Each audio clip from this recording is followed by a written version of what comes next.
Aho, aho, aho, aho. Soldiers of the cross, I salute with deep respect and love. I'm Rabbi Ebenezer Ankarpong-Nuamah. First of all, let us thank Yahweh our Elohim. We are still alive. Asidamu asida enka otumfo Nyankopon se yedaso etinkwim. Me bompa ye se Nyankopon maw akomapa ene asopa. Se de odi betie masem yi. Nyankopon betina memu na onkasa mfa memu. Na fetie masem yi. So today's topic I've entitled it Job Endurance. Job amani hunu. Eti me ka tell say wonso amani biara awuwo mu no. Nyankopon beye den ebe yi afiri wo so. Se wo ton ade na se yento a Nyankopon be yi afiri wo so. Se wo sre na wadi a Nyankopon be yi afiri wo so. Wo benya wankasa osika. Se wonso ohia na uda wo so a Nyankopon be yi ohia na ye den afiri wo so. So turn up your Bible with me. Let's go to Psalm 34 verse 19.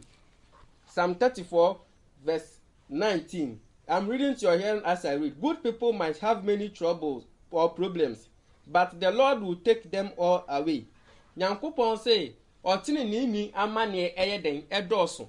Nanso Nyankopon no se obeyi na firi amane hunu nyina mu. Enti wo a wo ye otini ni no, wo na amane hunu bebre yeden eba wo so. Wo a wo ye otini ni no, wo na se wo koton ade kra ye nya de ye ntompo. Wo a wo ye otini ni no, wo na wo ohia white kra beba ofie. Wo a wo ye otini ni no, wo na amane hunu beba wo so. Wo na wo nyoma anya den enkoye evise ye de so gidi ahwe. Eti Nyankopon se otini ni amane ye den edoso. Nanso Nyankopon no ankasa se obegye we firi sa amane hunu ni nyina mu.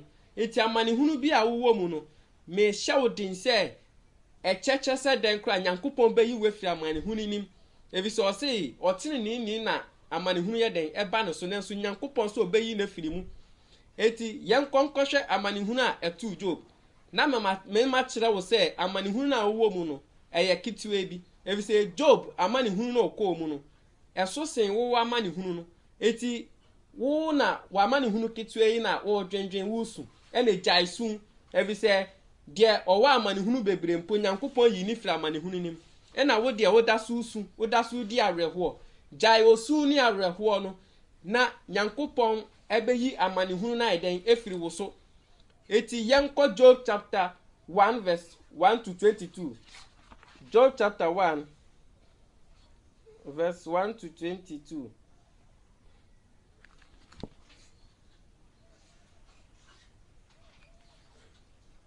Sorry. Job chapter 1 verse 1 to 22. I'm reading to your hearing as I read. There was a man named Job who lived in the country of Uz. O say na papa bi ye friend Job ofiri ekuro bi ye friend S. He was a good honest man. Na oye onipa obuade pa na oye good. Eti won so obuade we ye good ana. So let me continue. He respect God and refused to do evil. Na obu Nyankopon na osuro so obeden obeye bone. Eti won so a wo hwe me no. Do you respect God? Do you honor God? Obu Nyankopon na oya de tene wo twe ho firi boni mu ana evise papa bi na friend Job oya otini ni otwe ne ho firi boni mu wo de wo mpese obetwe ho afiri boni mu ena wo ye de wo koso ye boni oni nante na waba na wabeye wo na obe nante akwa ye boni no nti ade na wontimi twe ho firi boni mu evise Job oya otini ni no timi twe ne ho firi boni mu ade na wo de wontimi twe ho firi empena twe mu ade na wontimi twe ho firi obi yere obi kunu no ade na wontimi ntwe ho mfiri wi hye no ade na wontimi ntwe ho mfiri ensa ho ade na wontimi ntwe ho mfiri aboshe ho twe ho firi sa anyoman. So let me continue. Job has 7 sons and 3 daughters.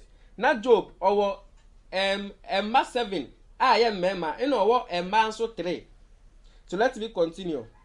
He owned 7,000 sheep. Na owo sheep 7,000. 3,000 camels. Na our camels and so 3,000. 1,000 us. Na our 1,000 us. And 500 female donkeys. Na our female donkeys and so 500. He had many servants. Na no our enkwa bebre odomu ye ejuma mo hwe ne mwa no so. Wo mo hwe ne duane so. He was the richest man in the east. Na on na owo sika esi obia wo east. Iti Job no was sikapa. So let me continue. Job's sons took turns having dinner parties in their homes. Na Job's ne manu manu ya omu to party no mu no munsa edidi ewo mu fie, and they invited their sisters. Na oma invited omu sisters miensa no omu abeji omeni. The day after each of these parties, Job got up early in the morning. Eti party no den esi ade chin no Job esore ahomache anopa no, sent for his children and offered a burnt offering for his children. Osinti Nyankopon Job esore anopa na oye den ofa aboa a ode kobo afore ama nyame no apata ma ne manum ebone. Let me continue.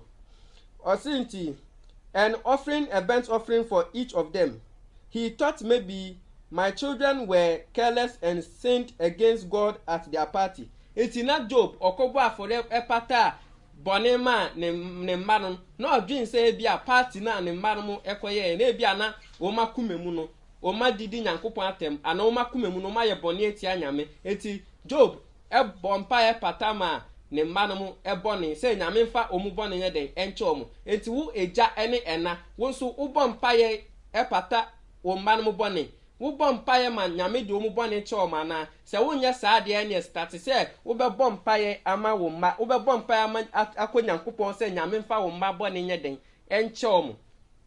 So let me continue. Job always did this so that his children would be forgiven of their sins. Job say adie we say ne manum Nyankopon de ne manum be den ebone be chom ebia na ne manum aye bone omu call parties ekodidi ye no. So let me continue. Then the day came for the angels to meet with the Lord.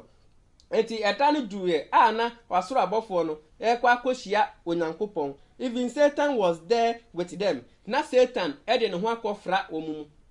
So let me continue. The Lord said to Satan, inti Nyankopon ka kire Satan say, where have you been? Ehimfa na Satan waduru, ehimfa na wako konenam. Satan answered the Lord.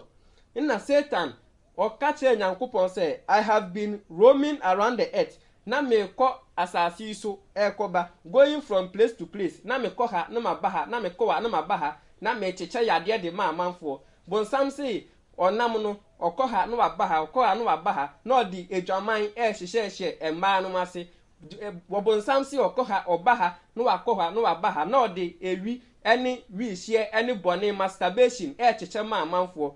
So let me continue. Then the Lord said to Satan, ena Nyankopon ka che Satan say, have you noticed my servant Job?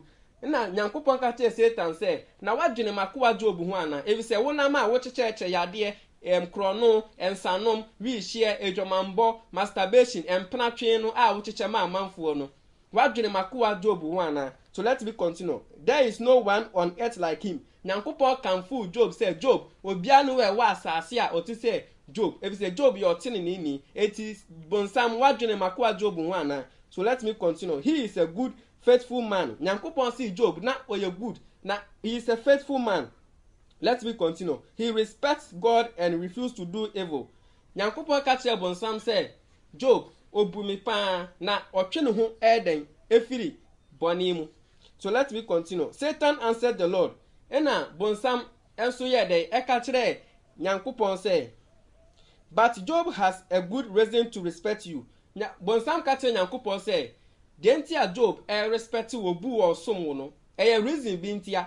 Evi se wo hwe ne so wo ma ne duane enti na o respect wo no nka o gisa no ma we nyina firi ne nsem a nka wo bonse ne gide be den e be tonsuom. So let me continue. You always protect him, his family and everything he has. Esan say Nyankopon ubo Job ho ban ene ne mwa ne family nya ho ban enti na Job gide da so wo mu no. So let me continue. So everything he has, you have blessed him and made him successful in everything he does. But some catch Nyankopon say wo Nyankopon wo shira Job na wo shira ne nyoma so ene na ade nyina eti Job o gide wo mu esan say wo hwe no so shira ne da. So let me continue. He is so wealthy that his herds and flocks are all over the country. Ona owo bibia vi say wa hwe no so na duabane ne bibia koyie name one munyini fine inti nyankopon o hwe Job so pan ye. So let me continue. But if you were to destroy everything he has, I promise you that he would curse you to your face. Ena bonsam ka che nyankopon say o nyankopon saa nyoma a odi ehira Job nyina wa ma Job ay successful man no se wo saa ma Job ehwere ne nyoma e ma Job be ye hiani e ma Job e be yale ubon se Job obedome wo nyankopon e wo wanim. So let me continue. The Lord says to Satan, ena nyankopon ka che Satan say saa na wo ka kire me. So let me continue. All right, do whatever you want with everything that he has. Ena nyankopon ka che bonsam say, okay, wakasa dia de mate mama okwan na kwaye de wo pe na say ne nyoma na fa yale to no so na ha no evi say o say meji bibia fi ni nsem a obe free manim dia enye kwane kohwe ni enso Job nhwe say obe free manim a. So let me continue. But don't hurt Job himself. Ena nyankopon say na mom ukdi or how amanihunu ohia kodenda dadwene eni a ho kire ekọ Job so a na mom no menye den menje ne kra eti amanihunu na owo mu no me say enche nyankopon be yi wefiri amanihunu nim na obia no we betimi ekum amanihunu de bonsam de beba so by ontime nje wo kra agi nyame pe nti eno ansa obenya gide wo nyame mu. So let me continue. Then Satan left the meeting and bonsam efiri meeting ase. So one day Job's sons and daughters were eating and drinking wine at the oldest brother's house. Iti esan say bonsam eka sa same way e kire nyankopon no ena nyankopon say okay o de mama okwan na koye de ope no ena bonsam sha say odin so hwe ye den kwa ko ma Job odin so hwe ko Job so obe say Job nyoma obe say Job bibia. Eti na Bible ne say one day Job's sons and daughters were eating and drinking wine at the oldest brother's house. Na Job ne mano 10 no omu didi ewo ne oldest brother's house. A messenger came to Job and said, na osmafo bi eba Job nchen ka che ne say, there we were plowing the fields with the oxen and the donkeys were eating grass nearby when some Sabeans attacked us and took your animals. Osinti na omu wo efoni mo omu yeden omu di anyoma said omu di omu ngwa no so ebeko edidie ena okofo bi baye de ebe attack yomu ina omu chi Job emwa ni nyina yeden edomu ko ye they killed the other servants ina omu kun sa servant ba kono akwa ba kono. I am the only one who escaped to come and tell you the news. Iti nipa kona messenger na kwa na okasa no osinti obia be kun nemnem wa no ese kun akwa ba akuru nti one ne akwa ba akon a wa ba oba be kan asem we aiden a kirew wonu bonsam say bonsam de amanehunu eko Job so. So let me continue. That messenger was still speaking when another one came in and said, it is sumafo no akwa no kasa no eno hu say sumafo biom nso asaiden asaba chese Job e de amanehunu no kwa na eko bonsam de amanehunu no kwa na eko Job so. Eti servant ba ko no kasa no hu say another servant for from so aba. Let me continue. A bolt of lightning struck your sheep and servants and burned them up. I am the only one who escaped to come and tell you the news. Osinti adid onwan no ene womwa no oma eden oma hye eti ono pe na ida aka oba odi news no be eden e de bre wo Job eti e ho no so. Let me continue. That messenger was still speaking when another one came in and said, it is asumafo no so guso kasa no ena sumafo foforo so ye eden esa baaye chese bonsam de amanehunu no kwa na eko Job so. So let me continue. The Chaldeans sent out 3 radiant parties that attacked us and took the camels. Eti omomo de camels no so eko edidie no ena Chaldeans for suma amonfo be eden ebe fa omu donkeys no they killed omu camels no they killed the other servants no mu kun sumafo ba kono ohwesofo ba kono. I am the only one who escaped to come and tell you the news. Na ono ne sumafo ba ko a waka oba be cancer news na den a kire. That messenger was still speaking when another one came in and said, itina sa sumafo no servants ba kono ogusu kasa na another servant ba ku biom so sa baaye chese bonsam sa de amanehunu no se ba Job so mo So let me continue. Osinti, your sons and daughters were eating and drinking wine at the oldest brother's house. Osi na Job wo mma 10 no, embema 7 oba 3. Sa mma 10 no, no mu didi wo omu oldest brother's house wo. So let me continue. A strong wind suddenly came in front across the desert and blew the house down. Na emframa kakraka bi ye den e boy pa na e boy e dan no ebubu dan na dan no bubu from. So let me continue. It fell on your sons and daughters. Na e dan no ebugu wo mamba 7 no so ene wo maba 3 no so ebuegu wo mu so ai den eku omo, and they all are dead. No mu nyina ai den ewu. I am the only one who escaped to come and tell you the news. Na many nipa aka meba ebidi asem na den abrel said the one say wo mba no de ato wo mba no mu nie. Enti Job amani hunu na onam no bonsam esa de amani hunu no say eba no so more. So let me continue. When Job heard this, he got up. Enti Job ti we no osore tore his clothes and shaved his head to show his sadness. Na otete na tade ina oyiniti sakora kire say ne ra den ne ra ko evi say amani hunu na eba no so no enye easy. So let me continue. Then he fell to the ground to bow down before God and said, na otofom no dimitri ebutu form eka kire Nyankopon say, when I was born into this world, ye wo me ba asasi so no, I was naked and had nothing. Na or the demon no buy na oni hwe. When I die and leave this world, say owu na so free asasi so a, I will be naked and have nothing. I have nothing. Or see so free asasi so no so be den or naked. Ye kwa adegem no besa akọ na omfa hwe nso nye den enko. The Lord gives. Or Job say Nyankopon na oye den oma, and the Lord takes away. Na Nyankopon no side den or saje. Praise the name of the Lord. Even after all this, Job did not sin. He did not accuse God of doing anything wrong. Eti esan sen so hwe we nyina etu Job no. Ni nyina no Job anya den wa mpa ba. Okoso a ekura ni mudie mu. Okoso a kuta ni jidie mu ewo Nyankopon mu. Ebi so see, naked he came into this world, and naked he shall live. Ebi so all basasi so no wa mfa hwe amanti okonso a omfa hwe enye den enko. Nti se ne mba no mewu a ono de ode na ase ma Nyankopon. Se ne nyoma ahwere na ode na ase ma Nyankopon. Se ni bibia ye basa ode na ase ye den ma Nyankopon. Ne nka ye wo na nka wo nyoma aye basa nka ho na begina o se Erade masom wo 30 years ni hwe amani hunu a ba me so. Hwe ohawa a ba me so.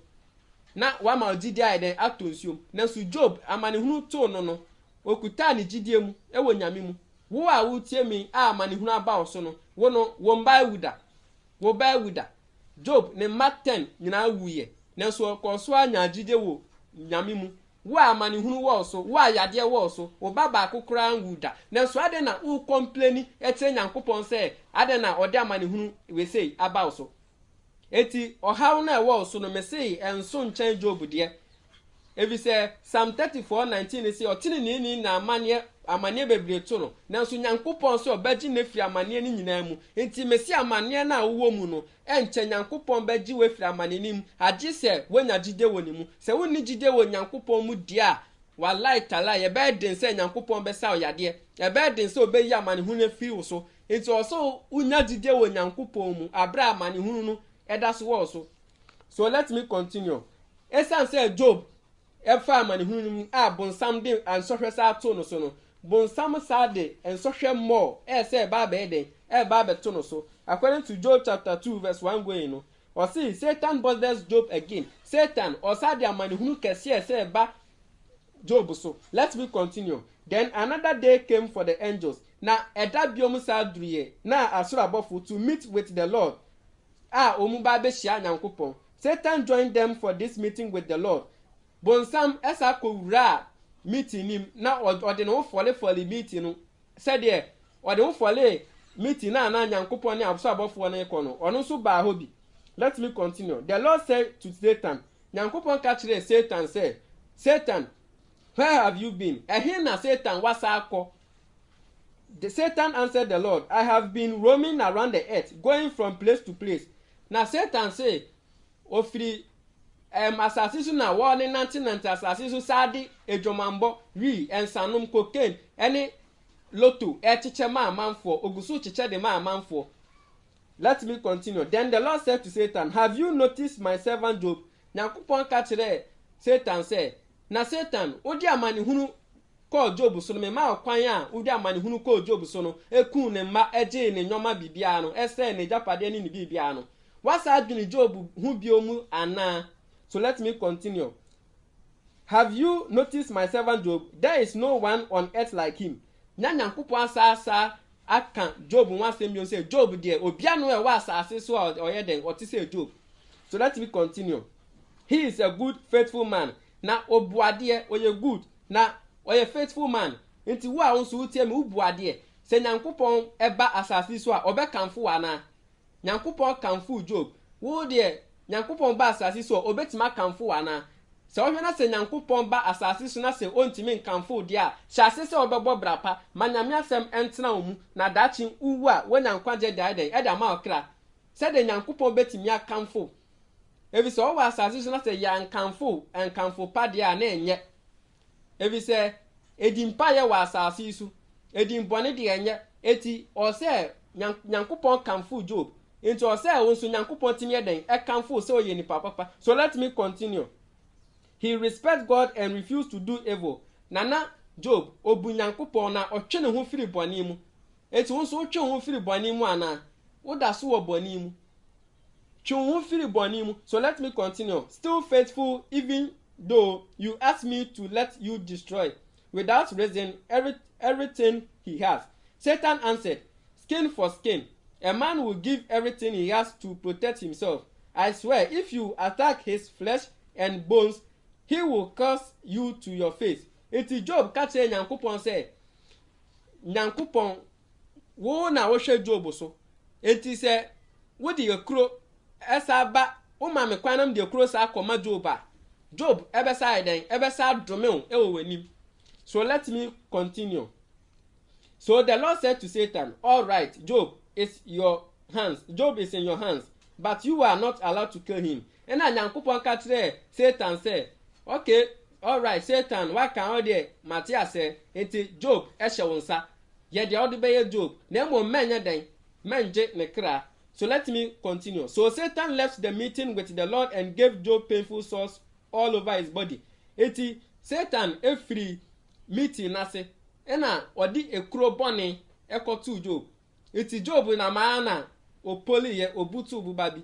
No odwin say wo butu buba na ne ho na eye ne ya no obetimi de bam bia de asra so afi na ne nan ne hu no ena ye ekuro no na afi ensan efiri ne nan hu aguni nan san ba begu niti. Eti na Job dwin say ekuro na ana obutu buba no ne nan na eye ne ya nka ebekọ eye yaw keke se na onim se bonsam de ensore kese e ba no so. Eti ne nan hono ye ema pompo bubo ne nan nyina afro ba niti. So let me continue. From the bottom of his feet to the top of his head, Job sat on the pile of ashes where he was mourning and used a piece of broken pottery to scrap his sores. Eti na Job osori anu akotena somena so bola so eni ensum na ode apotoyi wa pota apai na ode ne pieces no etwitwi ni kronim ode twitwi ni kronim.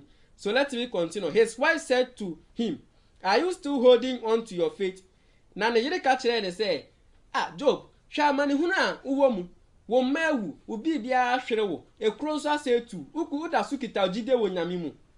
Why don't you just curse God and die? Ade na untimi ndome Nyankopon na wu. Eti oba bi wo nso a oware wa anya so odo wo eye osika nti na oye den odo wo de hyase na eden na yale kitu ebi na hwe oba na ote nchen no a wo so odo no obedwane eja ebi se Job yire na Job dwin se ne yire ne yeden edo no pa fi na kumemu na su Job eyale ye no tie de na oba ne kan oba ne se yondum Nyankopon na Job no wu. Eti oba bi wo wa ondo ofi wa kumemu ye osika ntia wo de mayale bi nya den embo nhwe oba ne bedwane eja tisie. Eti oba no eka saa kire Job no yentie de Job kan. Job answered, "You sound like one of those fools on the street corner." Job will say, "Wo kasa te say enkwasiafo na omune na me kwan chen no.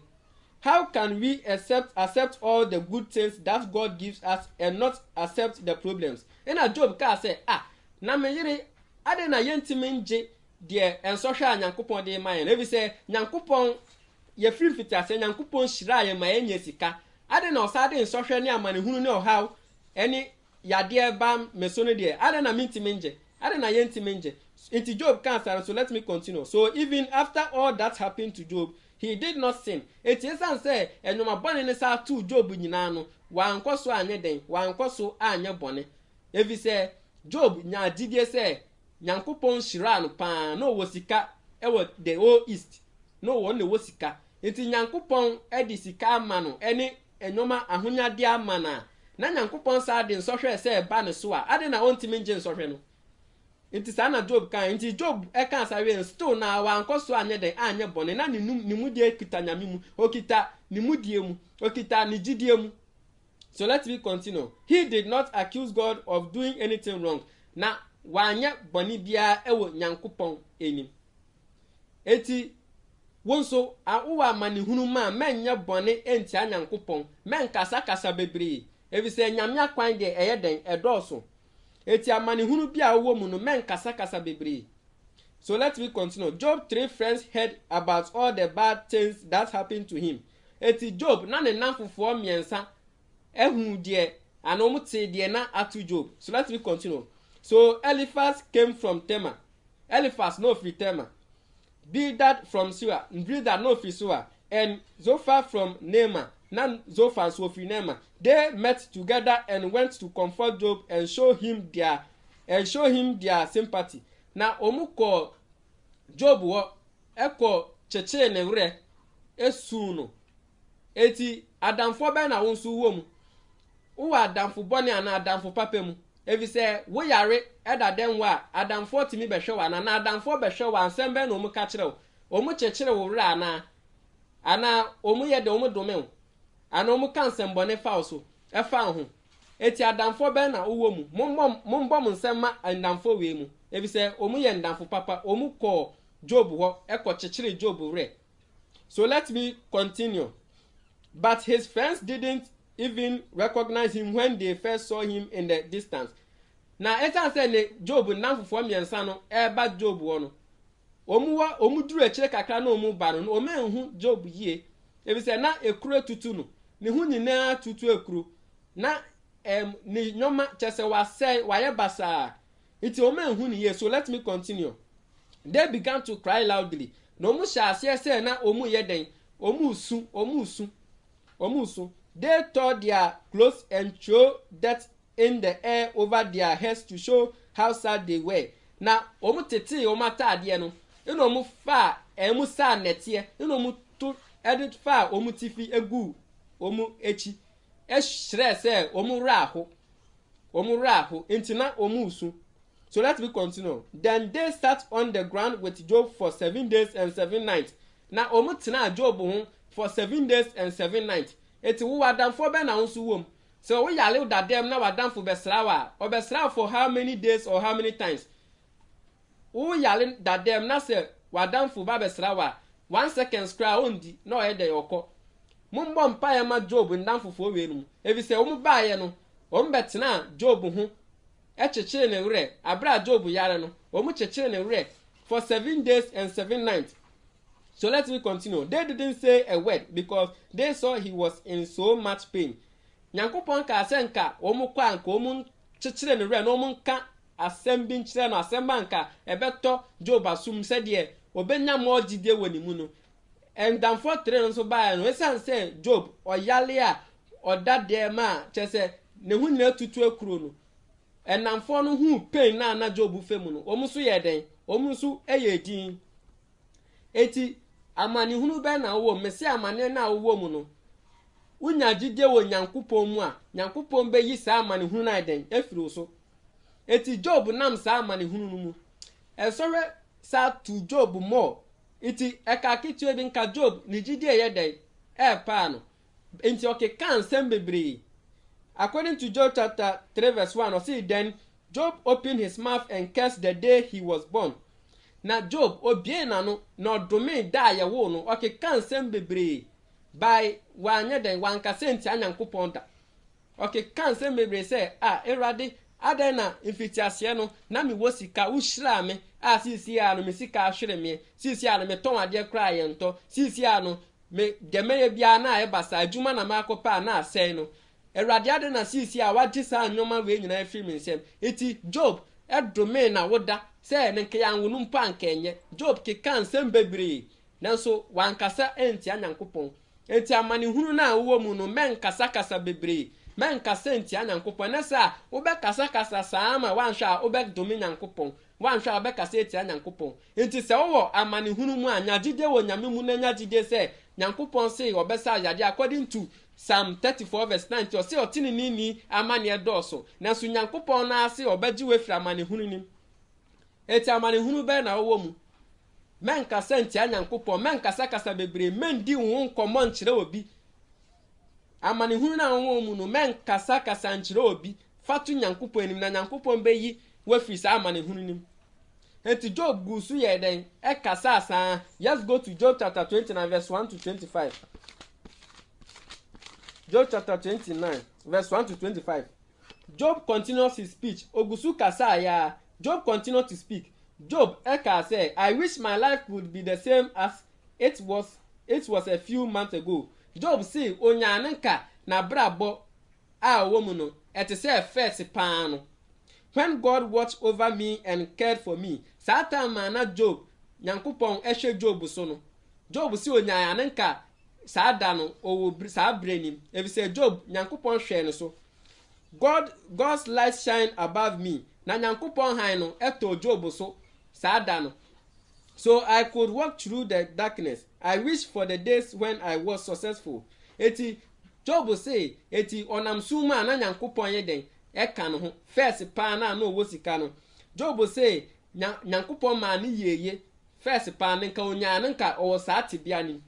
So let me continue. When I enjoy God's friendship and blessings in my home, God all powerful was still with me then, and my children were all around me. It Job say, onya nka o sa tibia first pa ni ma na o wa na ne maten ni nyina etwa ne ho ahia no. So let me continue. Life was so good that I washed my feet in cream. It na Job say na life enkwa eye ni de ye pa eye good pa eye papa pa ma ne say first no na ohuru no ho wi a no di nkun papa e den asasra no ho. So let me continue. And had plenty of the finest oil. Those were the days when I went to the city gate and sat in the public meeting of the elders. When the young men saw me coming, they stepped out of my way. Job say onyane nko was atibia na wo first nim. If say first na Job say oba na youth for no young boys and girls for no o me dwane free ekwan no kra. So let me continue. And the old men stood up to show they respect me. Job say first pan onyane nko was atibia nim. If say oba na empanyifo enkokorafo na mberewafo o mu sori esalutunu. If say o mu dey respect ema eden ema Job. If say na Job wo sika. So let me continue. The others of the people stopped talking and put their hands over their mouth. Eti Job say first pan onyane nko was atibia nim. If say o kasa na empanyifo elders any president o ma eden o maka o manu atum o mu do mu sa atu o ma no. Job say first o kasa na o mampanyini ahemfofo elders empanyifo e de o mu sa atu o ma no. Nti Job say onyane nko was atibia nim ba sisi a Job tibia na o wo mu de o sin kenye. So let me continue. Even the most important leaders were quiet. Na leaders for no, presidents for no, any ahemfofo no. Job says o kasa na omu nyina wa eden omu nyina ye din. So let me continue. As if their tongues were stuck to the roof of their mouth. All who heard me said good things about me. Job say first pa no bibia obetin no obetin nka no omu kansem papa ye de eden e de fa no eti wo maami a wotie mi papa a wotie mi menua ba a wotie mi menua ba ma a wotie mi enkofo kan ensempa de fa ho ana. enkofo ka ensem papa de fa ho ana asem bone if say Job say first bia no wo mu no obi ti ne ne a obi ti ne nka na o mu ka ensem pa de den e de fa no ho me say me na mankofo ka ensem pa de den e de fa no ho if say me ni obi a ni problem enti amanfo ka me ho ensem pa if say me good. So let me continue.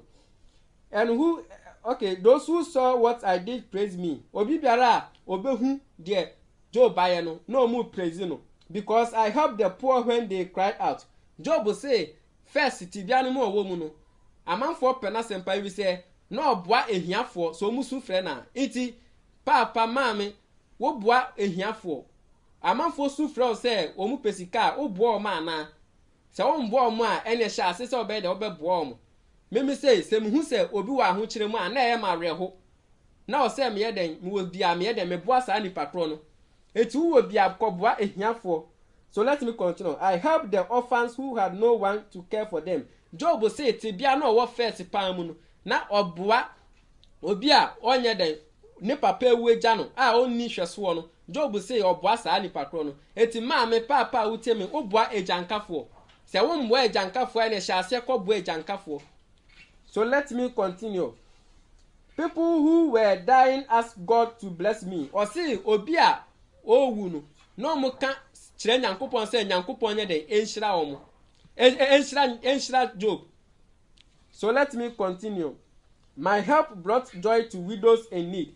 Na esan say Job tebia no wo first pan mu no ne mboa no oboa ni ntino na e de anigye ebre widowfo le kunafo no eti wo a wo hwe me wo a wo tie me wo boa okunani se wo mboa kunani di ahya ase se obekwa akọboa okunani enesa wanhwa se ensohwe ba so a ebe din passe nyankopon kra betima den ebetima yi amanhunu afiro so efise Job na oye good oboa okunafo nti ensohwe ba no so no nyankopon yi firi no so na wo a wo ensohwe ba so tebia na wo face mu no na oye bone wo da so oboni mu ensohwe ba so no da so oboni mu wo twense nyame be ebe yi ensohwe na firi so ene hya ase obe sakra no abobrapa no ama nyame asem atena mu said the nyankopon betima yi ensohwe na den efiri so.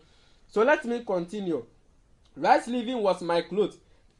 Job say what tebia first no wo mu no na otini ni eyete se otini na tade eyete se otini ni no de ode otini ni righteous ahye na tade chese ode ahotia na ahye na ayete se atade ahye ni tabe bia obotini ni bra. So let me continue. Fairness was my robe and turban, so I was like eyes for the blind. Job say first no na oye onifrafo emi ono na kire onifrafo kwan. Let me continue. Like feet for the cripple. Job say oye te say obubuafo nan otimi so obubuafo mu na ne nante ko ba. So let me continue. I was like a father to the poor. Job say first no na oye ohiafo papa. So let me continue. I help people I didn't even know win their case in court. Job say oboa amanfo a onim wo emomu di nkunim wo court omu court wo. So let me continue. I stop evil people from abusing their power. Job say oma adebonyefo jai omu adebonye no ebi say no preachi kira amanfo sakra amanfo said adebonyefo be jai enoma bone no omu ye de omu ye no and save innocent people from them. And Job say oje atenenefo no efiri obonyefo ni nchen. So let me continue. I always thought I would live a long life. It Job say no do say nka obe nyini ache growing old with my family obe nyini ache ene ne manomo around me. I was like a healthy plant with roots that have plenty of water. Now Job say ono ote say plants are roots near bebre with roots that have plenty of water ensure esawo plant in mu ebi say ebenyini yie pan and branches that are wet with dew. No say ne branches no na afọ edibosio ebi say na Job oye obi a oye strong. Let me continue. I thought each new day would bring more hannah and be full of new possibilities. In the past, people listening to me, Job will say, first pan tibiano woman, now man for the 8 years. They wait quietly for my advice. Now omutie Job and Eden ansem. When I finished speaking, they had nothing more to say. If say Job first now or Nyankopon shira no pan say or kasa obianu wa ebetima kasa. So let me continue. My words fell gently on their ears. Job will say, na asem na obeka no, eye gentle, na omu de asopae den, etie Job asem, sa atem a what bia first one pan. They wait for my words as they would for rain. They drank them in like rain in the springtime. Job will say, first no, na omu nom na asem no, no mu tie na asem pan ye. I smiled at them, and they could hardly believe it. Job will say, Tibiano offers muna or straight chrom. Nanso, no me yeden. Omuntie. My smile made them feel better. No mutienti, or say, Nane smile no, Emma, omu efili. I was their leader and made decisions about their future. I was like a king among his troops, comforting those who were sad. Eti Job say tebia no first mu no na oye den oye obia na oye good. Eti Job answered the Lord. Eti Job ebusa Nyankopon question. Na obusa Nyankopon question ti Nyankopon so busa question na Job answer Nyankopon. So let's go to Job chapter 42 verse 1 to 17. Job chapter 42 verse 1 to 17. As I read, then Job answered the Lord. It is Job, Ekache Nyankopon say, I know you can do everything. Job kache Nyankopon say, minim say awodie, obetimi aye bibia. You make plans and nothing can change or stop them. Na Nyankopon na eden ebo kwan, oye plans, na bibia no ebetimi eden, I stop it. You ask, who is this ignorant person saying these foolish things? I talk about things I did not understand. Job will say, first, Odumi Nyankopon or kansema na Nyankopon yeden entiasie. I talk about things too amazing for me to know. Na okan enoma akese a na onu Job nka ni se nko yeden obu ohunu mpo. You said to me, Okachere say, listen and I will speak. Na obe kasa kire no. I will ask you question. Na obe busa no question and you will answer me. In the past I heard about you, but now I have seen you with my own eyes, and I am ashamed of myself. I am so sorry. As I sit in the dust and ashes, I promise to change my heart and my life. Eti Job will say odasoti and so imu die, or you sorry. Now what change na kuma. So he is promised to change his heart and his life. So let me continue. After the Lord finished talking to Job, he spoke to Eliphaz from Tema. Na Nyankopon ka kire any Job kasari ye no. Nyankopon ka kire Eliphaz free Tema. He said, "Oka kire ne say, I am angry with you and your two friends. Me buafu wo Eliphaz. Any one onam for me no." Let me continue. Because you did not tell the truth about me. If you say Satama mokosra Job no. Or senka moka Nyankopon ho no kra kire Job. Na so mokọ e na esan say Job wa amane hunu mu ntino. Mu ye din. So let me continue. So as my servant Job did, so now Eliphaz get 7 bulls and 7 rams. Eti Nyankopon ka kire Eliphaz say, "Onfa 7 bulls and 7 rams. Non fanko oni ne na fo me san fanko Job. Take them to my servant Job. Fako onfa rams ni bulls no enye dem. Enko Job wo. Kill them and offer them as a burnt offering to yourself. Na uduru wa ubekum bull ni we rams no. Na dia abo for there ama ho. My servant Job will pray for you. Now the kwa Job ebe bo empire ede amount. And I will answer his prayer. Na me den metie Job empire bo na me yi amane hu na den efri Job so. So let me continue. Then I will not give you the punishment you deserve. Na me mfa nsohwe na won so be den. Won so so ebeba so na memfa nye de emba so. So let me continue. You should be punished because you were very foolish. Or senka Nyankopon sin ko senka eden or punish sa enkonform enamform yensa na so omu koye no man kan Nyankopon ho asem pa yi ankyere Job. Omu koye no Job wa mane hunum so omu so ye den. Omu so ye din ti Nyankopon sin na o senka punish omu. Let me continue. You did not say what is right about me. Man can de ye no kre right efa me ho. So let me continue. As my servant Job did. So Eliphaz from Teman, Bildad from Shua, and Sophar from Naaman obeyed the Lord. Na saa namfo miensa we no omu tie Nyankopon ne na omu di Nyankopon say the so nti omu fa amoa no ya de no call Job wo. Then the Lord answered Job's prayer. And Job ebo mpaye ma namfo miensa we nti no Nyankopon tie Job mpaye bo. Eti Nyankopon tie Job mpaye bo no Nyankopon ba be yi amanihu na den efiri Job so. So let me continue. Job prayed for his friends and the Lord made Job successful again. Iti Job bon paye ma ne namfo no Nyankopon ma Job as successful biom. The Lord gave him twice as much as he had before. Nyankopon ma no bibia double. De na owo invitiase ne sika no owo no eni enoma no owo no ahonyade no owo no Nyankopon double no ye den e ma no evi se onyagide wo Nyankopon mu. Enti Nyankopon eyi amane hu ye da afie no so. Then all his brothers and sisters and all the people who knew him before came to his house. Na ne nuanom ene ne brothers and sisters ene omo nim Job no omu ba Job eho ene ne beto nsa didiye. Eti ene mremu so obi yale na okwa hu kirem a eho na ne namfofo ne nuanom ne sisters fo mbeden ebe dwane eja no nenso se o se nya sika de a na omu ye den omu se ba ne nchen nti obi o wa owo sika na amanfo ye den edo no se oni sika e na amanfo ye den etwe omu ho. So let me continue. They comforted him and were sorry that the Lord had brought him so much trouble. Na omu fele sorry say Nyankopon de ensohwe ye den eba Job no so. Each person gave Job a piece of silver and a gold ring. Na enamfo ne brothers and sisters no e the gold, any gold ring ye den, any silver ema Job.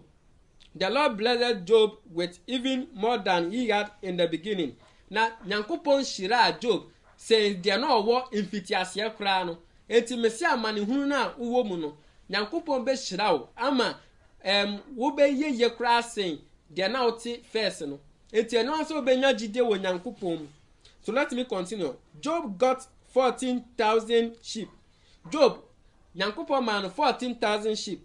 6,000 camels, or man 6,000 camels, 2,000 ox, or man 2,000 ox, and 1,000 female donkeys. And a man 1,000 female donkeys.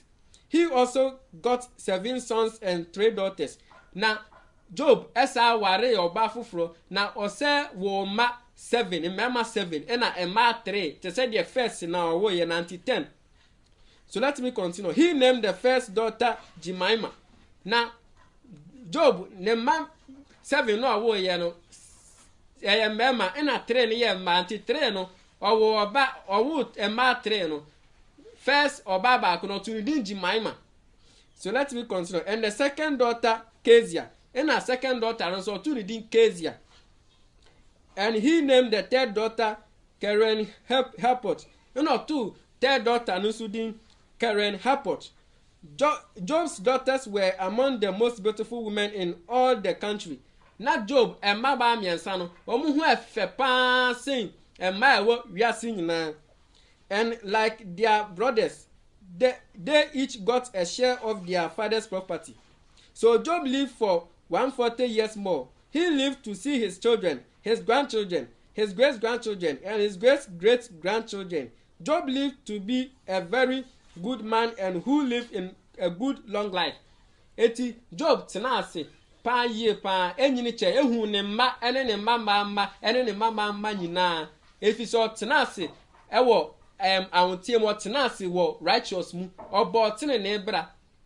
Eti amane na awo mu no nyagide wo Nyankopon mu na onyagide wo Nyankopon mu a obeden ebebebe obeyi amane hu na iden asa efiri wo so.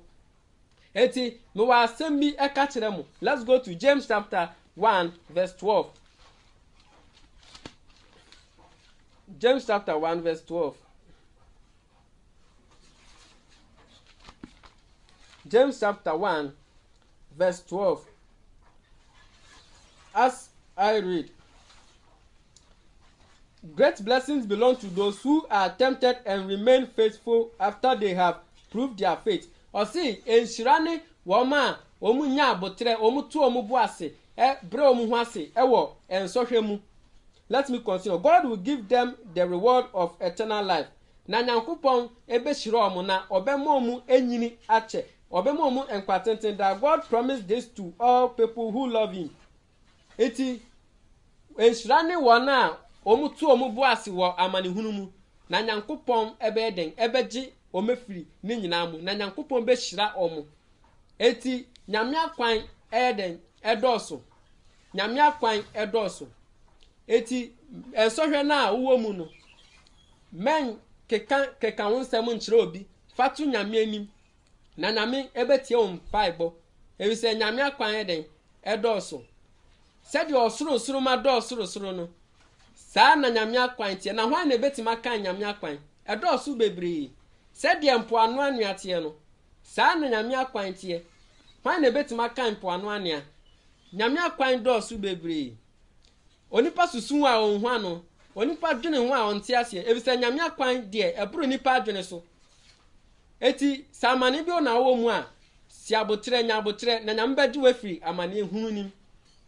Eti sensohwe bi na ato a nya abotre nyame bagi wafiri mu. Anka Job nim se de turu nyina ye den ensohwe ne nke yesore ne ensohwe na chire no ne nka onim se ebema no de wonya aburo so a ne nkoye nanu din ne nkoye nanu di. Nanso Job odome na woda even okeka nsem bebre by the one yan say wan dumi nyankopon etimi nua dasanie amane tuwa yedi men ke kasa bebre amane tuwa yedi men kasa bebre ebise ene yesu a ene betwem okina be yese de ene ya areho a areho no betwem okina be ye enije ene ye hawa haw no betwem ene okina be ye enije enti hwan na nim nyame akwan dosu bebre ebise nyame akwan dosu nti men wa mane hunu na wo mu no men di hu nkomo nkyere obi ebise nipa ko na udi hu nkomo akyere no no ade bechi na ode wo nsem ne nam wan hwe ya wa mane echi no a wakeka wo nsem akyere amanfo no wa mane echi no otamfo begina so kura asa aserew enti amane to wa yedi men kasa bebre. Ebise nyame akwan ye den edoso ebise nyame akwan edoso hwan na nim nyame akwan epia na atoye nyina obi anim nyame akwan etifia na anafo nyina obi anim nyame akwan. Nobody knows tomorrow. Intimacy ya ye din ka men ka wonsem nkyere obi ka kire nyankopon ebise nyame na ebeyi we free amane hu na twe hu free bone mu. So thank you. If you watch this video, share it. Let us spread the word of God. Thank you.